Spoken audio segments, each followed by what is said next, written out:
Assalamualaikum warahmatullahi wabarakatuh. Perkenalkan, kami dari kelompok 5 ingin mempresentasikan hasil diskusi kami mengenai untuk bab 7 dan 8 buku Masekaran. Pertama-tama yang terhormat kepada Bapak Mistin Ardiansyah selaku dosen pengampu mata kuliah metodologi penelitian dan teman-teman semua yang saya banggakan. Untuk yang pertama, di sini kita akan membahas mengenai metode pengumpulan data, pengantar, dan wawancara. Di sini untuk bab 7 ya teman-teman, personilnya masih sama. Ada saya, Selvi Trimulyani. Kedua ada Mbak Nurul Imana. Dan yang ketiga nanti akan ada Mbak Rima. Untuk bab 7 kita akan membahas 4 sub. Yang pertama data, yang kedua metode pengumpulan data, yang ketiga wawancara, dan yang keempat metode proyektif. Untuk yang pertama mengenai sumber data. Sumber data seperti yang kita ketahui ada sumber data primer dan sumber data sekunder ya teman-teman. Untuk sumber data primer mengacu pada informasi yang diperoleh langsung oleh peneliti terkait dengan variabel ketertarikan untuk tujuan tertentu dari studi. Maksudnya di sini untuk data primer di sini yang dikumpulkan peneliti melalui upaya pengambilan data di lapangan langsung. Untuk contoh-contoh dari sumber data primer seperti respon individu, kelompok fokus, dan panel ya, dan nanti akan kita bahas di selanjutnya. Setelah itu sumber data sekunder. Untuk sumber data sekunder mengacu pada informasi yang dikumpulkan dari sumber-sumber yang sudah ada. Di sini maksudnya untuk sumber data sekunder, berbagai informasi yang telah ada, di sini sengaja dikumpulkan peneliti untuk melengkapi kebutuhan data dari penelitiannya teman-teman. Semisal di sini melalui dokumentasi perusahaan, publikasi pemerintah, analisis industri yang diberikan oleh media, web, internet, dan lain sebagainya. Nah, ini untuk kita akan masuk di sumber data primer. Sumber data primer yang pertama ada kelompok fokus teman-teman. Nah, untuk kelompok fokus sendiri di sini biasanya terdiri dari 8 hingga 10 anggota dengan seorang moderator yang memimpin diskusi kurang lebih 2 jam mengenai suatu topik ataupun konsep. Untuk kegiatan kelompok fokus di sini bertujuan untuk memperoleh kesan, interpretasi, atau opini dari responden saat anggota membahas tentang suatu konsep ataupun peristiwa tersebut. Nah, di sini peran ataupun guna dari moderator di sini memainkan peran yang sangat penting untuk mengarahkan agar menghasilkan informasi yang dicari dan membuat anggota tetap berada di jalur yang tepat. Maksud dari sini, untuk moderator sendiri berperan sebagai memegang kendali atas jalannya diskusi tersebut. Nah, di sini untuk kelompok fokus relatif tidak mahal dan dapat menghasilkan data yang dapat diandalkan dalam waktu yang singkat. Setelah kita tahu tadi peran dari moderator sendiri, untuk moderator di sini tidak pernah menjadi bagian integral dari diskusi ya teman-teman, tetapi hanya mengarahkan kelompok saja. Jadi hanya mengarahkan untuk mengambil kendali arah dari diskusi tersebut untuk menghasilkan ide ataupun menghasilkan hasil data yang dicari oleh peneliti. Nah, di sini moderator juga memastikan bahwa semua anggota berpartisipasi dalam diskusi dan tidak ada anggota yang mendominasi kelompok seperti itu. Setelah itu, di sini untuk sifat data yang diperoleh melalui kelompok fokus, di sini data yang diperoleh melalui anggota kelompok yang homogen atau di sini terkesan lebih murah dibandingkan data yang diperoleh melalui metode pengumpulan data yang lain dan tepat untuk dianalisis dengan cepat. Analisis isi dari data yang didapatkan tersebut hanya memberikan informasi kualitatif, bukan informasi kuantitatif. Dikarenakan di sini apa teman-teman? Karena anggota yang dipilih dari kelompok fokus di sini tidak secara ilmiah untuk mewakili pendapat dari populasi secara pada umumnya seperti itu. Nah, yang ketiga di sini juga ada konferensi video. Konferensi video di sini berdiskusi di lokasi yang berbeda. Nah, di sini ada yang namanya konferensi video. Untuk konferensi video sendiri sebagai suatu cara untuk mengumpulkan informasi dari berbagai kelompok di lokasi yang jauh, merupakan prospek yang menjanjikan di masa depan. Nah, secara singkatnya di sini ya, kelompok fokus digunakan untuk studi eksploratif yang sudah kita bahas sebelumnya, membuat generalisasi berdasarkan informasi yang diperoleh dari suatu kelompok ya. Yang ketiga, melakukan survei sampel. Untuk selanjutnya kita akan bahas mengenai panel.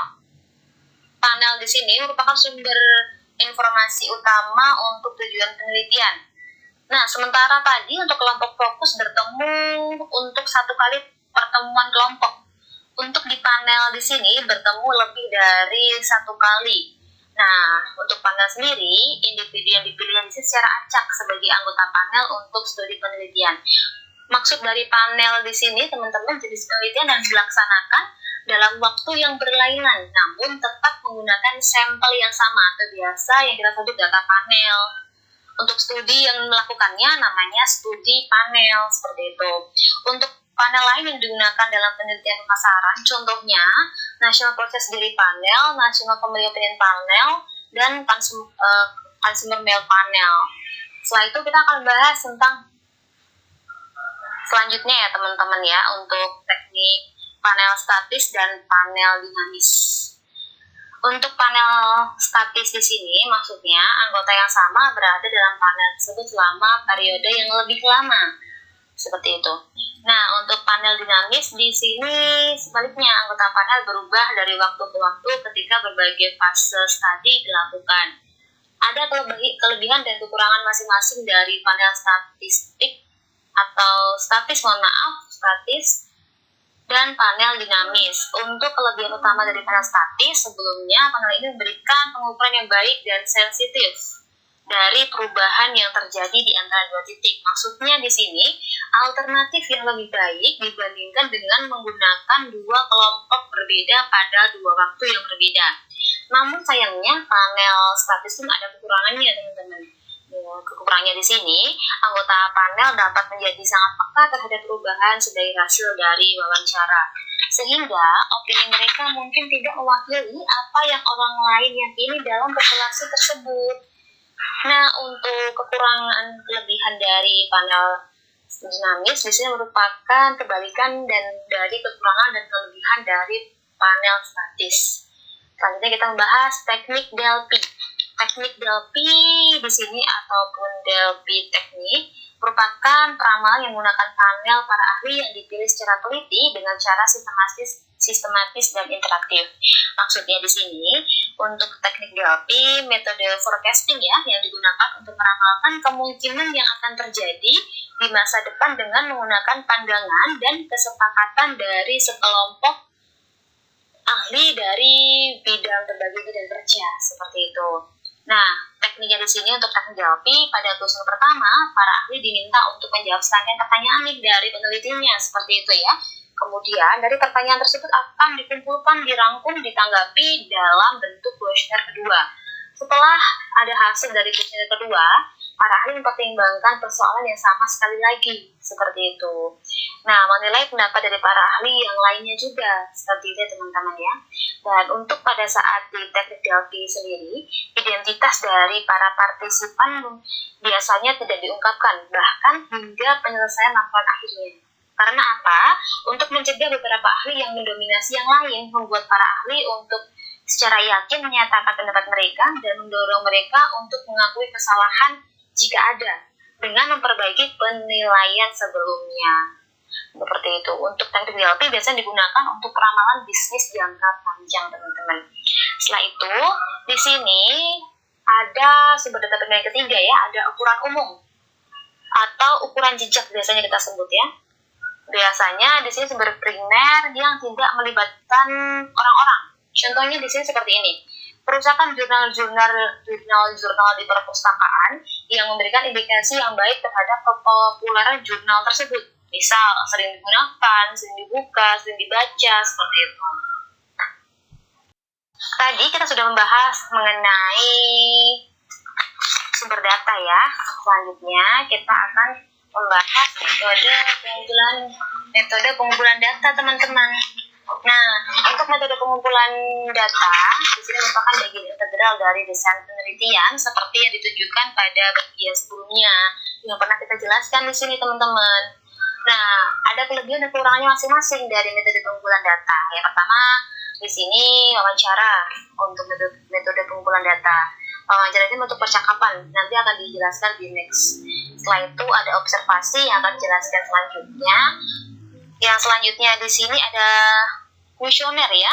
Kuesioner di sini seperti yang kita tahu, daftar pertanyaan tertulis yang sudah dirumuskan. Jadi sudah dicatat terlebih dahulu seperti itu. Setelah itu ada metode umum dan ada pengumpulan visi. Kita akan masuk di bagian wawancara ya teman-teman ya. Nah, untuk di sini seperti yang kita ketahui seperti itu ya. Ada wawancara terstruktur dan wawancara tidak struktur. Ada juga wawancara tatap muka atau face-to-face interview dan wawancara telepon. Dan yang ketiga ada wawancara dengan bantuan komputer. Yang pertama kita akan masuk di bagian wawancara terstruktur dan wawancara tidak struktur ya. Wawancara tidak struktur atau unstructured interview. Tidak struktur karena pewawancara tidak memasuki situasi wawancara dengan rangkaian pertanyaan yang direncanakan yang akan diberikan kepada respondennya teman-teman. Nah di sini maksudnya dari pihak penelitinya sendiri tidak langsung masuk dari situasi wawancara tersebut seperti itu ya. Untuk tujuan dari wawancara tidak struktur untuk mengetahui seberapa isu pendahuluan sehingga peneliti dapat menentukan variabel yang memerlukan investigasi mendalam lebih lanjut seperti itu. Nah, di sini wawancara tidak struktur biasanya teman-teman pertanyaannya di sini dalam mewawancarai tidak disiapkan terlebih dahulu. Jadi cenderung mengikuti situasi dan kondisi yang berlangsung dari orang yang diwawancarai dan biasanya digunakan dalam penelitian eksplorasi. Selanjutnya di sini, contohnya di sini ya, dari manajer di sini untuk ingin menyelesaikan masalah di tempat kerja. Jadi peneliti dapat mewawancarai karyawan pada beberapa tingkat seperti itu. Untuk tahap awal metode pertanyaannya seperti itu ya, pertanyaan akan terbuka dan lebih luas yang dapat diajukan. Setelah itu, di sini nanti jawaban terhadap pertanyaan tersebut akan memberikan informasi kepada peneliti mengenai persepsi dari individu tersebut seperti itu. Nah, setelah mengajukan pertanyaan, setelah melakukan wawancara tidak struktur, karyawan pada beberapa tingkat tadi dan sudah dipelajari data yang diperoleh. Namun dari sini peneliti akan mengetahui variabel-variabel yang memerlukan fokus lebih besar dan membutuhkan informasi mendalam. Hal inilah yang menjadi dasar bagi pewawancara untuk melakukan wawancara terstruktur lebih lanjut, di mana variabel akan diidentifikasi seperti itu. Setelah itu wawancara terstruktur. Untuk wawancara struktur, wawancara yang dilakukan ketika sejak awal diketahui informasi apa yang diperlukan.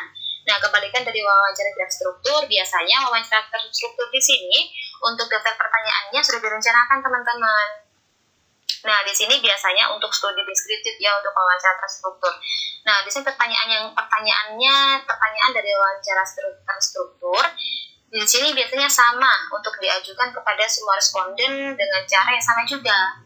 Nah, faktor-faktor melalui pertanyaan tersebut, faktor-faktor dapat diidentifikasi sehingga menghasilkan pemahaman yang lebih mendalam. Dalam wawancara terstruktur juga biasanya alat bantu visual juga sangat mendukung seperti gambar, kartu tergantung dari bidang yang dijalaninya teman-teman.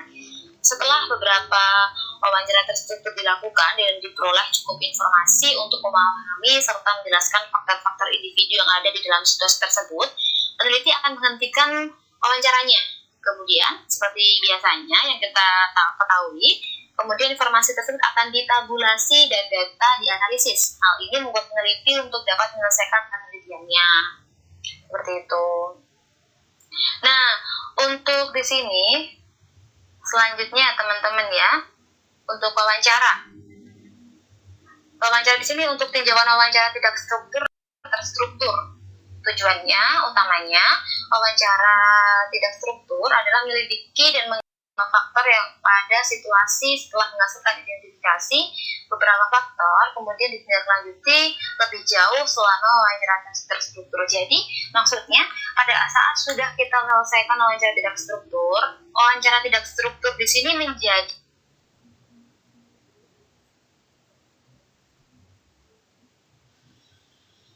Untuk selanjutnya, teman-teman, maksudnya di sini untuk wawancara dari tidak struktur menjadi alasan mengapa wawancara terstruktur dilakukan seperti itu ya, dikarenakan sebelumnya sudah menimbulkan identifikasi untuk faktor-faktornya, sudah ada menggali faktor-faktornya. Setelah itu di sini menghasilkan identifikasi. Jadi di sini untuk lebih mendalam maka dilakukan wawancara terstruktur seperti itu ya. Setelah itu melatih wawancara ya teman-teman. Untuk melatih wawancara harus diberikan informasi yang lengkap atau briefing mengenai penelitian dan diberikan pelatihan mengenai cara membawakan wawancaranya bagaimana seperti itu ya. Jadi di sini wawancara harus diberikan informasi yang lengkap atau briefing terlebih dahulu mengenai cara untuk mulai wawancara bagaimana. Setelah itu melanjutkan wawancara dengan pertanyaannya itu sistemnya bagaimana. Setelah itu bagaimana memotivasi responden untuk menjawab dan lain sebagainya. Dan juga termasuk bagaimana mengakhiri wawancara ya teman-teman, dikatakan di sini ada tekniknya masing-masing atau sendiri-sendiri seperti itu. Setelah itu ada kiat-kiat untuk melakukan wawancara. Untuk kiat-kiat untuk melakukan wawancara di sini, mendengarkan orang yang diwawancarai dengan penuh perhatian, memberikan perhatian terhadap apa yang disampaikan oleh responden, dan sopan dalam bertanya, dan ada juga biasanya mengulang atau mengklarifikasi pertanyaan yang diajukan oleh respondennya. Setelah itu memparafrasekan beberapa jawaban, serta mencatat respon yang akurat. Merupakan contoh-contoh dari kiat-kiat untuk melakukan wawancara. Seperti itu. Selanjutnya, di sini akan membahas membangun kredibilitas hubungan dan motivasi individu untuk merespon. Di sini adanya pengetahuan, keterampilan, kemampuan, kepercayaan, penyampaian, dan antusiasme merupakan kualitas yang harus ditunjukkan oleh seorang peneliti untuk membangun kredibilitas dalam organisasi. Nah, untuk mendapatkan informasi yang jujur dari responden, peneliti di sini harus mampu membangun hubungan dan kepercayaan dengan respondennya, teman-teman. Nah, di sini membangun hubungan tersebut tidak mudah ya, teman-teman ya. Terutama jika mewawancarai karyawan di tingkat relatif rendah. Responden harus memberikan pemahaman jika penelitian itu tidak akan berpihak, dan peneliti harus membangun hubungan dengan bersikap menyenangkan, tulus, peka, dan tidak menghakimi respondennya seperti itu. Untuk teknik bertanya ada 6. Yang pertama ada teknik corong. Teknik corong di sini transisi dari tema yang luas ke tema yang sempit. Dengan kata lain, di sini wawancara tidak struktur disarankan untuk mengajukan pertanyaan terbuka untuk memperoleh ide yang luas dan membentuk kesan tertentu mengenai situasi. Dari respon pertanyaan tersebut, pertanyaan lanjutan secara progresif lebih fokus dapat dijalankan ketika peneliti merespon yang diwawancarainya dan mencatat beberapa persoalan penting yang mungkin relevan dengan situasi. Lanjutnya di sini pertanyaan tidak bias. Untuk pertanyaan tidak bias, maksudnya mengajukan pertanyaan tidak bias untuk memastikan bahwa di sini untuk meminimalkan bias dalam respon seperti itu. Di sini pertanyaan yang kedua berupa load question atau pertanyaan yang berisi asumsi yang salah dapat mempengaruhi jenis jawaban yang diberikan oleh responden. Setelah itu mengklarifikasi persoalan. Gunanya di sini untuk memastikan bahwa peneliti memahami persoalan responden, disarankan untuk memparafrasekan informasi yang diberikan oleh responden. Selanjutnya membantu responden untuk mempertimbangkan persoalan. Jika responden tidak dapat menyatakan persepsinya, peneliti sebaiknya mengajukan pertanyaan secara lebih sederhana agar tidak mempermalukan responden itu sendiri seperti itu. Setelah itu membuat catatan ya teman-teman. Kita melakukan wawancara, penting bagi peneliti untuk membuat catatan tertulis saat wawancara berlangsung dan bahkan hingga tahap akhirnya. Wawancara sebaiknya tidak bergantung pada ingatan. Karena apa? Karena informasi ingatan sering tidak teliti dan tidak tepat. Wawancara dapat diberikan juga agar dapat membiasakan jawaban responden karena mereka tahu bahwa mereka direkam seperti itu. Terakhir di sini tinjauan kiat-kiat yang diikuti untuk ketika melakukan wawancara. Di sini sama untuk sebelumnya ya teman-teman yang sudah dijelaskan sebelumnya. Sama saja, peneliti perlu membangun hubungan dengan responden dan memotivasi mereka untuk memberikan respon terbebas. Seperti itu. Selanjutnya, wawancara telepon, wawancara tatap muka, wawancara dengan menemui dan melihat langsung pada respondennya. Ada kelebihan dan kekurangan masing-masing teman-teman untuk wawancara tatap muka. Di sini kelebihannya dapat menyesuaikan pertanyaan sesuai dengan kebutuhan, mengklarifikasi keraguan, dan memastikan bahwa respon yang dipahami dengan cepat dengan memperhatikan dan dapat dilihat isyarat nonverbal dari responden. Dan dikarenakan dari penelitinya melakukan tatap muka langsung dengan responden yang bersangkutan, jadi bisa melihat untuk gerak-geriknya bagaimana, bisa menganalisis juga dari verbal ataupun non-verbal yang dari pihak respondennya berikan seperti itu. Setelah itu, di sini kekurangannya keterbatasan geografis dapat menghalangi survei seperti itu, dan banyak sumber daya yang diperlukan jika survei tersebut dilakukan secara nasional atau internasional, dan biaya pelatihan dapat meminimalkan biaya wawancara. Dan untuk kekurangan lainnya, bahwa mungkin responden merasa tidak nyaman dengan anonimitas respon mereka. Selanjutnya ada wawancara telepon. Wawancara telepon di sini paling tepat jika informasi dari banyak responden tersebar di wilayah geografis dengan luas harus diperoleh. Kemungkinan durasinya mencapai kurang lebih 10 menit ya teman-teman ya. Selanjutnya, di sini kelebihan dan kekurangan untuk wawancara telepon seperti itu ya. Ada kelebihan dan kekurangannya masing-masing. Kelebihannya dapat berkomunikasi dengan beberapa orang berbeda dan menghilangkan ketidaknyamanan responden. Sedangkan kekurangannya, responden dapat mengakhiri wawancara tanpa penjelasan. Jadi dikarenakan melalui telepon, lalu jika responden tidak berkenan ataupun ada yang salah dengan pertanyaan dari peneliti, jadi dari pihak respondennya bisa saja memutuskan panggilan telepon tiba-tiba tanpa permisi seperti itu. Setelah itu wawancara dengan komputer. Untuk wawancara dengan bantuan di sini komputer, di sini ada dua teman-teman, ada CHATI dan CHAPI. CHATI Computer Assisted Telephone Interviewing, dan untuk CHAPI Computer Assisted Personal Interviewing teman-teman. Kita akan membahas seperti itu ya. Untuk CHATI sendiri digunakan organisasi penelitian bersifat efektif karena respon terhadap survei dapat diperoleh dari orang-orang di seluruh dunia, dan komputer mempercepat pertanyaan dengan bantuan perangkat lunak dan responden memberikan jawaban. Caranya di sini, komputer memilih nomor, menghubungi, dan menyimpan respon dalam arsip data, kemudian dianalisis. Lalu wawancara telepon dengan komputerisasi diaktifkan dengan suara atau voice activate dan survei singkat. Data diperoleh selama survei menggunakan handheld komputer yang merekam dan menganalisis responnya. Untuk CHAPI, di sini personal dengan bantuan komputer ya teman-teman maksudnya.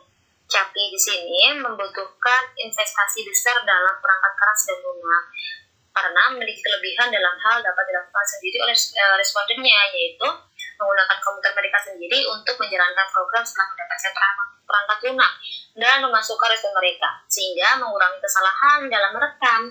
Akan tetapi, sayangnya tidak semua orang nyaman dengan menggunakan komputer pribadinya, teman-teman.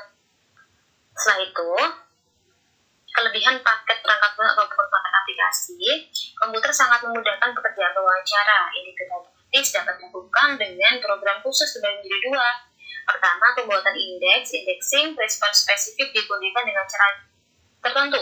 Setelah itu mendapatkan kembali dengan data dengan pencarian kecepatan tinggi seperti itu. Alhamdulillah selesai presentasi saya.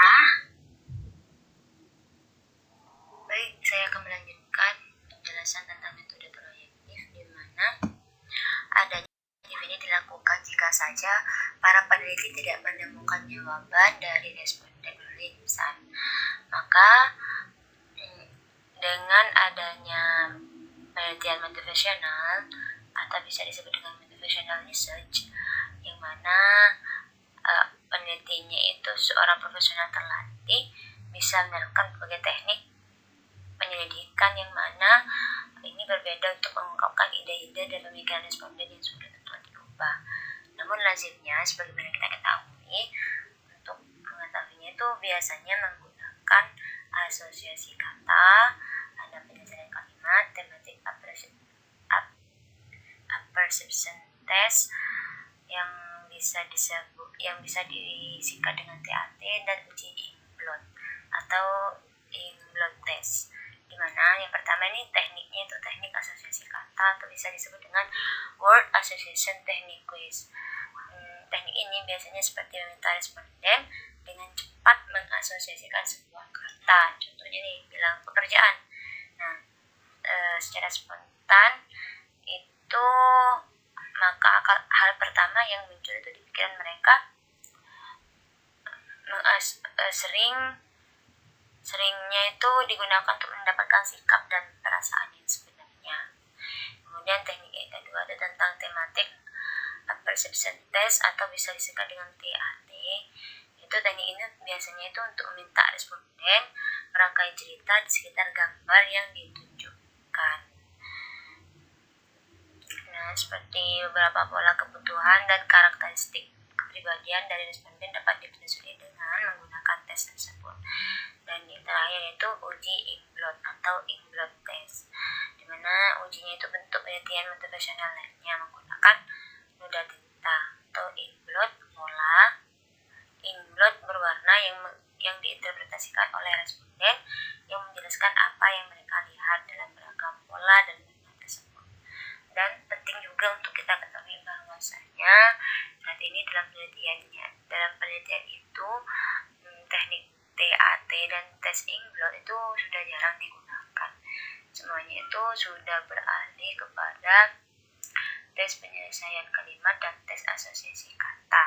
Selanjutnya kita beralih kepada bab 8, yaitu data observasi, di mana untuk bab ini itu ada topik pembahasan yang harus kita pahami. Yang pertama itu tentang definisi dan tujuan observasi, kemudian 4 dimensi utama yang menggolongkan jenis observasi dan pendekatan penting untuk observasi, dan yang terakhir tentang kelebihan dan kekurangan observasi. Langsung saja di sini menjelaskan tentang definisi dan tujuan observasi itu sendiri, di mana observasi itu salah satu teknik yang melibatkan melihat, mencatat, menganalisis, dan menginterpretasikan baik itu perilaku, tindakan, atau peristiwa secara terencana. Atau observasi adalah teknik alami yang efektif untuk mengumpulkan data terkait tindakan dan perilaku, yang mana tujuannya itu untuk penelitian membutuhkan data yang deskriptif, bukan angke. Dan juga ulasan metode observasional itu biasanya dibedakan dengan 4 dimensi dasar apa saja itu. Ada kontrol, ada keanggotaan kelompok, ada struktur dan kerahasiaan. Nah, lanjut saja kepada 4 dimensi utama yang menggolongkan jenis observasi. Di sini ada 4 dimensi ya, saudara, di mana pertama itu ada studi observasional yang terkontrol versus tidak terkontrol. Kemudian dimensi yang kedua yaitu observasi partisipan versus observasi non partisipan. Dan dimensi yang ketiga yaitu studi observasional terstruktur versus tidak terstruktur. Sedangkan dimensi yang keempat yaitu observasi tersembunyi versus observasi tidak tersembunyi. Nah, untuk pertama kali kita membahas tentang observasional yang terkontrol versus tidak terkontrol, dimana observasi terkontrol ini terjadi biasanya ketika penelitian observasional dilakukan dengan kondisi yang diatur dengan teliti. Sedangkan observasi tidak terkontrol adalah teknik observasi yang tidak berusaha untuk mengontrol, memanipulasi, atau mempengaruhi situasi. Kemudian untuk dimensi yang kedua yaitu ada observasi partisipan versus observasi non partisipan, dimana dalam kasus observasi non partisipan ini tidak pernah secara langsung terlibat dalam tindakan dari aktor atau pelaku, namun mengamati mereka dari luar jangkauan visual aktor, misalnya saja melalui kaca satu arah atau kamera. Jadi jelas tidak pernah masuk, hanya saja mengamati. Kemudian observasi partisipan adalah kebalikan dari yang observasi non partisipan itu sendiri, dimana pendekatan yang sudah sering digunakan dalam studi kasus, studi etnografi dan studi teori dasar juga. Jadi dalam observasi partisipan ini juga ada observasi partisipan penuh gitu, atau bisa disebut dengan terlibat penuh. Jadi peneliti di sini itu juga include mengikuti kegiatan para responden agar mengetahui secara dalam. Dan dimensi yang ketiga yaitu studi observasional terstruktur versus tidak terstruktur, di mana untuk studi observasional terstruktur ini adalah ketika pengamat memiliki rangkaian kategori kegiatan atau fenomena yang direncanakan akan diteliti gitu. Contohnya, berapa lama waktu yang dibutuhkan untuk mendapatkan makanan di restoran cepat saji. Kemudian ada observasi tidak struktur, di mana observasi tidak terstruktur ini pada akhirnya dapat menghasilkan rangkaian hipotesis tentatif yang diuji dalam penelitian berikutnya yang bersifat deduktif, sehingga penemuan induktif melalui observasi dapat menciptakan kemungkinan lain untuk pembuatan teori dan pengujian hipotesis berikutnya. Dan yang terakhir itu observasi tersembunyi versus observasi tidak tersembunyi, dimana untuk observasi tersembunyi yaitu merupakan subjek penelitiannya itu tidak terpengaruh dengan kesadaran bahwa mereka itu sedang diamati. Jadi karena basicnya memang sembunyi, jadi respondennya itu tidak menyadari bahwa sedang diteliti atau diamati. Kemudian untuk observasi tidak tersembunyi itu bersifat lebih jelas, dapat mengubah kebenaran dari perilaku yang diteliti. Jadi langsung saja mengatakan bahwasanya tujuannya untuk teliti seperti itu. Jadi responden itu sudah mengetahui maksudnya mereka akan diteliti. Mungkin cukup dari saya. Selanjutnya akan dilanjutkan oleh Mbak Imamah.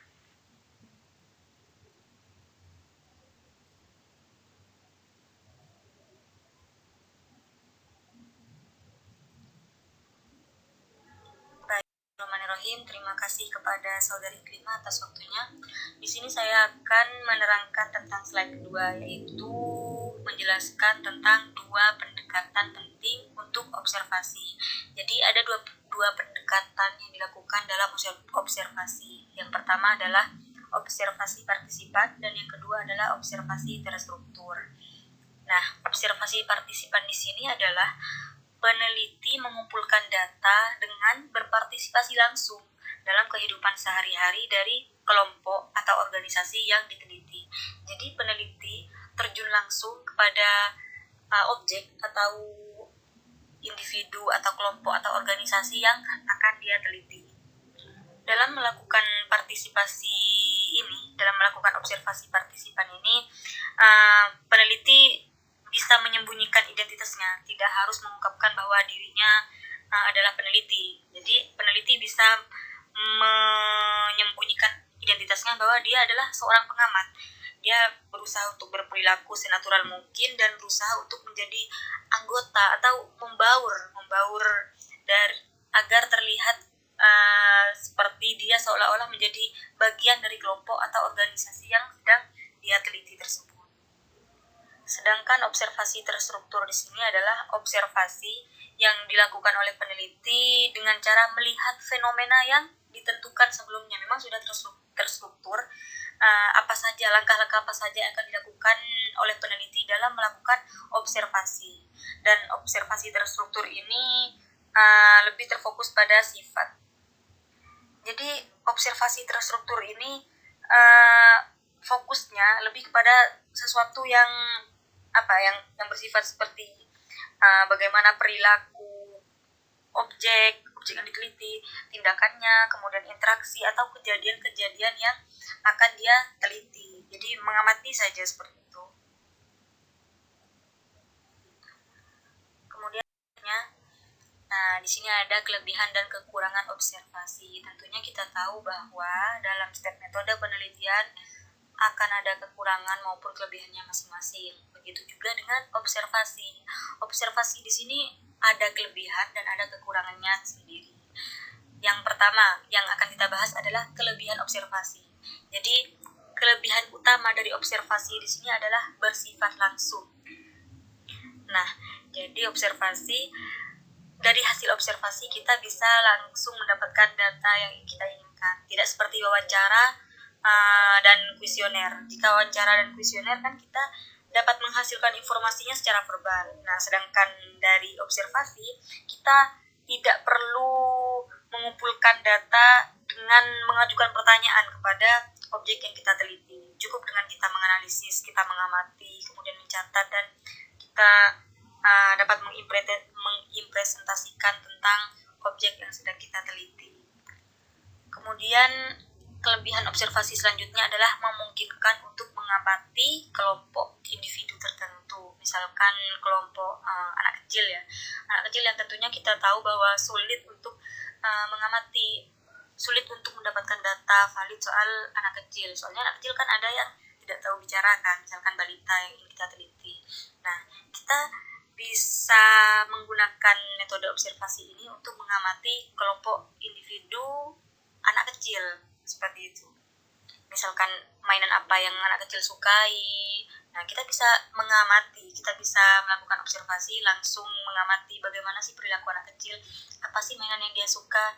Nah, tanpa harus menanyakan apa yang mereka suka langsung kepada mereka. Jadi cukup dengan observasi saja. Kemudian slide selanjutnya. Nah, karena tadi kelebihan observasi, sekarang observasi juga memiliki kekurangan observasi, yaitu yang pertama adalah reaktivitas, di mana reaktivitas di sini dapat menjadi ancaman utama terhadap validitas temuan dari studi observasi. Karena kadang orang-orang yang diamati itu mungkin menunjukkan perilaku yang berbeda selama waktu studi tertentu dilakukan. Kemudian kekurangan observasi yang kedua adalah seringkali peneliti mengurangi data. Nah, ini yang seringkali terjadi ya dalam penelitian yang dilakukan oleh peneliti. Kemudian kekurangan observasi yang ketiga adalah kebosanan dan bias dalam pencatatan observasi. Nah, karena observasi di sini terkadang memerlukan banyak waktu ya, seperti misalkan itu observasi partisipan. Nah, observasi partisipan di sini kan adalah observasi yang menuntut untuk peneliti terjun langsung, hadir secara fisik kan, dan seringkali dengan periode waktu yang panjang untuk meneliti suatu temuan. Nah, hal ini yang menyebabkan terjadinya kebosanan dan bias pada pencatatan observasi yang dilakukan oleh peneliti. Kemudian kekurangan observasi yang selanjutnya adalah data yang diamati dari sudut pandang peneliti itu biasanya akan lebih rentan terhadap bias penelitian. Next, itu saja yang dapat kelompok kami sampaikan. Kurang lebihnya kami mohon maaf jika terdapat salah, maka itu murni dari kami. Jika ada kelebihan, maka itu semua datangnya dari Allah Subhanahu wa Ta'ala. Baik, kurang lebihnya kami mohon maaf. Wassalamualaikum warahmatullahi wabarakatuh.